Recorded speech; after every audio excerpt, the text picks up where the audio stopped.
Kamusta Sagittarius? Welcome to Like a Tarot. Alamin natin kung ano ang message ng mystical cards sa iyo. Mamaya, gamit ang tarot cards, alamin natin ang situation mo, ang situation ng person mo, at ang outcome.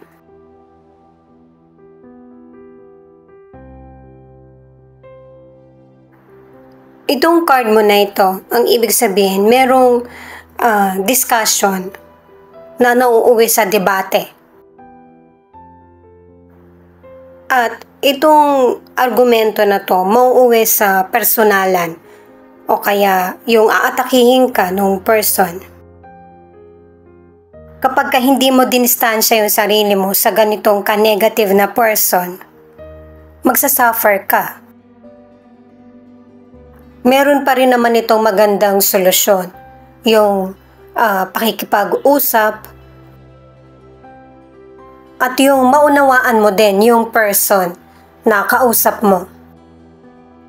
Hindi pagkatalo ang ibig sabihin nun kahit nag-agree ka. Mas magiging responsable yung taong nag-decide. Itong card naman na ito ay nagbibigay ng advice sa'yo na mas bigyan mo ng atensyon yung sarili mong buhay. Kasi kapag binigyan mo ng pansin ng iba, malilimitahan din kung ano yung magiging happiness mo sana or yung mga opportunities na para sa iyo. At saka kung ano man yung nakaraan ay nakaraan na. Mas bigyan mo ng pansin yung buhay mo ngayon at kung sino yung kasama mo. Kasi hindi nakakabuti sa iyo yung mga negatibong person at saka yung nakaraan. Mas promising yung nagaganap sa present mo, lalo na sa future kung aayusin mo kung ano yung nangyayari ngayon.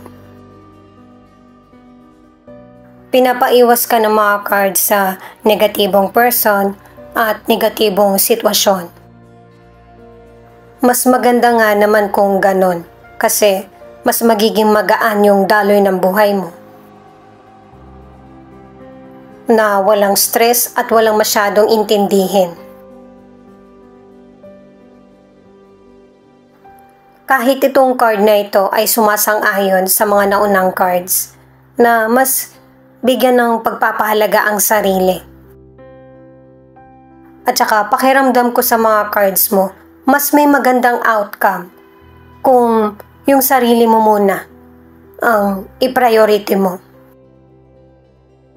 Maging aware or involved ka sa situation pero hindi ikaw yung main. Mas maigi na ganon. Alamin natin dito sa tarot cards yung unahin muna natin yung situation mo.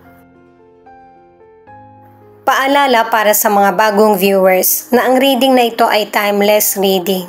General reading, ano man ang edad mo or gender mo, kunin mo lang kung ano yung akma sa sitwasyon mo. At saka ikaw na rin magpalit kung si person mo ba ito or ikaw. At ito ang start ng 1 week reading mo. Wala akong personal or private reading kasi kulang na ako sa oras guys pasensya na. The Fool in reverse, The Magician, in reverse, 8 of Wands. Itong mga cards mo, tumutukoy na kailangan mo muna ng paghinto or mag-step back sa mga gawain mo or plano na tingin mo hindi nagiging maganda yung resulta. Kapag kasi tuloy-tuloy ka lang, mali yung mga magiging decision mo or makakapag-focus ka sa negative. Kapag ka naghihinay-hinay ka, magkakaroon ka ng idea kahit na may mga challenging na situation para makapili. Kailangan mo din ng bagong susuporta sa mga pangangailangan mo. Maaari na meron ka ng career pero kailangan mo ng maliit na negosyo or maliit na pagkakakitaan. Lalo na't pinapakita sa mga cards, hindi kailangan yung mga biglaan na desisyon. Sa career or negosyo, magaling ka sa larangan na ito, pero napakarami mong responsibilidad. Alam mo, meron kang potential, talent at skill para maka-advance ka sa career mo o kaya sa negosyo. Huwag mong pairalin yung takot or pagdududa sa sarili kasi nakadalawang cards ka na pabor sa'yo yung kapalaran sa career o kaya sa negosyo.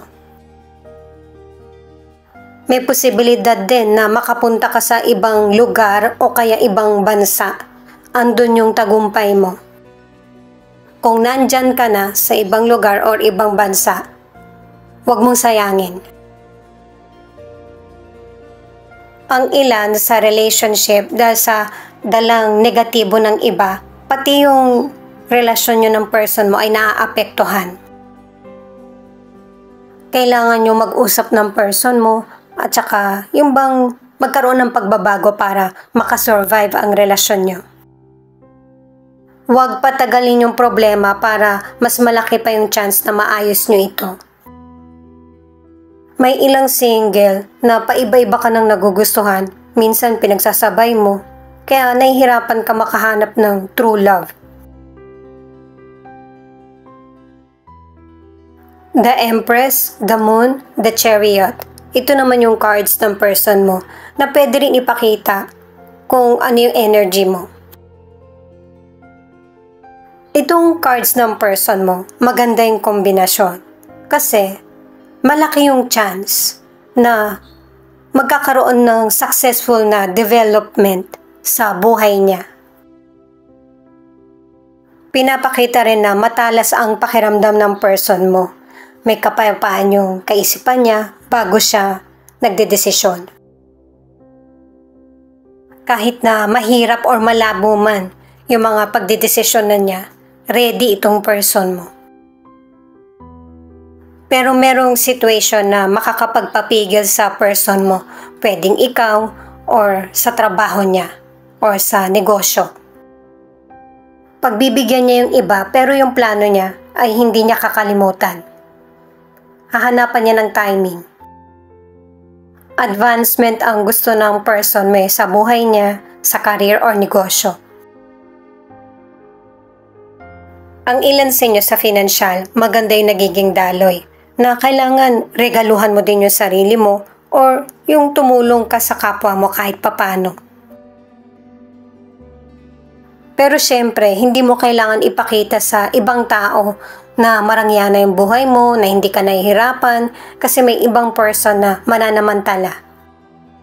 Mareresolbahan na yung problem mo sa money. Para sa ilang single, merong bagong paparating na love sa buhay mo. Buksan mo yung puso mo sa opportunity na dumarating sa love kasi deserve mo maging happy. Pero kung hindi ka ready sa love, sabihin mo ito dun sa person para hindi maging negatibo ang image mo sa kanya. Mas merong magandang resulta kung honest ka. Ang relationship nyo ng person mo para sa ilan ay may strong commitment at saka balanse. Ang iwasan nyo lang ay yung maglihim or yung hindi magbigay ng panahon sa relasyon. Ito kasi magiging dahilan para magkahiwalay kayo or maging malamig sa isa't isa. Two of Pentacles, Nine of Wands, Seven of Pentacles. Ito naman yung outcome. Itong cards na ito ay binibigyan ka ng advice na hindi mo talaga mapagsasabay lahat sa iisang katawan mo. Na kahit hanggang dito sa mga cards na ito, pinakita na rin sa unang cards na marami kang responsibilidad. Maganda naman yung karir mo, negosyo, or kahit yung pasok ng financial. At maaari na noon pa ito or magtatagal pa na ganito yung magiging sitwasyon mo. Na hirap magbalanse sa oras mo para sa sarili mo o kaya sa pamilya. Kaya patuloy mo itong ginagawa kasi gusto mong protektahan kung ano yung mga magandang nangyayari sa iyo habang kaya mo pa or maganda yung sitwasyon. Ang ilan sa inyo sa kalusugan, meron kang healthy mind at healthy body. Pero ang ilan, kailangan mong pangalagaan yung kalusugan mo. Magkaroon ng general check-up o kaya regular scans. Para maaagapan mo kung ano man yung mahirap or malubhang sakit na darating. At saka nakadalawang cards na para sa healthy na kalusugan. Kung nagkaroon ka man ng sakit, mababalik na yung dati mong healthy na pangangatawan. Lalo na't may ilan na hindi naman ganun kalubha yung naging health issues mo. Para sa ilan, sa mga single or nasa relationship, ang ilan sa inyo, mas pinipili mong maging praktikal kaysa piliin yung emosyon mo. Kumbaga yung oras mo napupunta sa trabaho. Ang ilang single, unti-unti nagkakaroon na ng acceptance sa mga naganap sa nangyari sa'yo sa past. Nakakatulong din yung mga bago mong nakikilala or kaibigan. At masaharapin mo na yung buhay mo ng mas masaya. Para sa ilan na nasa relationship, yung love nyo sa isa't isa ng person mo ay nananatili. Pero kailangan ng oras para sa relasyon. Ito yung feelings ng person mo na pwede rin ipakita yung feelings mo. Kahit hanggang dito nagpapatuloy kung ano yung feelings ng person mo or feelings nyo sa isa't isa. May mga sitwasyon na hindi nyo na napag-uusapan ng person mo dahil sa kawalan ng panahon or oras. Diba nabanggit na nga sa cards na yung relasyon nyo ay matibay, mahal nyo yung isa't isa. At ngayon dahil nga sa kawalan ng oras or maybe LDR pa yung relasyon nyo, namimiss nyo yung isa't isa. Maraming responsibilidad sa karir nyo o kaya sa family. Sa tarot cards at kahit dito pinapakita na yung pagmamahalan nyo ng person mo ay matibay pa rin. Walang nagbabago. May mga hindi man nasasabi sa iyo yung person mo, yun ay dahil sa hindi niya gusto na mag-worry ka. Ang kinakatakot ng person mo ay yung magkaroon kayo ng pagkakamali. Pero nile-let go niya itong takot na ito. At yung pagmamahal nyo sa isa't isa or pagmamahal ng person mo ay nagpapatuloy. Kumbaga, hindi nagbabago.